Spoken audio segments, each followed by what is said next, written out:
Hi friends, நம்ம சேனலில் video போட்டு ரொம்ப நாள் ஆச்சு. நான் ரீசெண்டாக ஜிஆர்டி போயிருந்தேன். டேட்டு பார்த்தீங்க அப்படின்னா ஜூலை 7ஆம் தேதி போயிருந்தேன். ஒரு செயினுக்கு ஒரு பெண்டன்ட் வாங்குறதுக்காக போயிருந்தேன். அது குட்டி பெண்டன்ட் தான். அந்த செயினோட பில்லு தான் இது. நான் எடுத்த செயினோட வெயிட் பார்த்தீங்க அப்படின்னா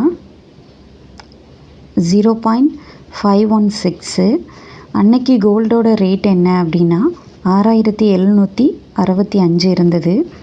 வேஸ்டேஜ் எனக்கு எவ்வளோ போட்டாங்க அப்படின்னா 409.81 போட்டிருந்தாங்க. டோட்டலாக பார்த்தீங்க அப்படின்னா கோல்டோட ரேட்டு ப்ளஸ் வேஸ்டேஜு இதெல்லாம் சேர்த்து 3903 வந்துச்சு. அப்புறம் ஜிஎஸ்டி அது 3% போட்டாங்க.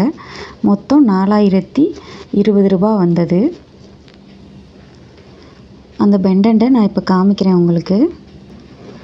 ஹார்ட் வச்ச மாதிரி உள்ள பெண்டண்ட்டு தான். ஆல்ரெடி செயின் என்கிட்ட இருந்தது.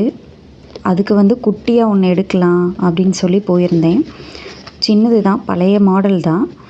பட் இது கேர்ள்ஸ் பாய்ஸ் எல்லாருமே யூஸ் பண்ணுற மாதிரி இருக்கும் அப்படிங்கிறதுனால இந்த மாதிரி வாங்கினேன்.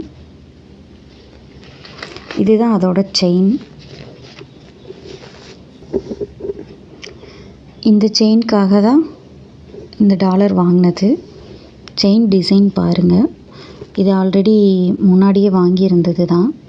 அப்புறம் அமௌண்ட்டுக்கு ஏற்ற மாதிரி நம்மளுக்கு யூபிஐ கிஃப்ட் கொடுக்குறாங்க. யூபிஐ கிஃப்ட் பார்த்தீங்க அப்படின்னா ஒரு கேஸ் ஸ்டவ் ஆன் பண்ணுற லைட்டரும் பீலர் ஒன்று கொடுத்துருந்தாங்க. தெரியும் உங்களுக்கு பார்த்தாலே. ட்வின் பேர்ட்ஸோடது. நான் கம்மியாக கிராம்ஸ் கம்மியாக இருக்கணும் அப்படிங்கிறதுனால தான். ஏன்னா இது சின்ன செயின் தான். அதுக்கு கம்மியாக இருந்தால் போதும் 1/2 கிராமில் அப்படின்னு சொல்லிட்டு தான் போனது. 1/2 கிராமில் இது மாதிரி டிசைன்ஸில் தான் இருக்குது அப்படின்னு சொன்னாங்க. நான் ஆல்ரெடி கால் பண்ணி கேட்டுட்டு தான் போனேன். அப்புறம் போனோடனே இதை எடுத்தாச்சு. உங்களுக்கு பிடிச்சிருந்தா நம்ம சேனலை சப்ஸ்கிரைப் பண்ணுங்கள். கூடவே பெல் பட்டனையும் கிளிக் பண்ணிக்கோங்க. அப்போ தான் நம்ம சேனலில் போடுற வீடியோஸ் உங்களுக்கு உடனே கிடைக்கும். தேங்க்யூ ஃபார் வாட்சிங்.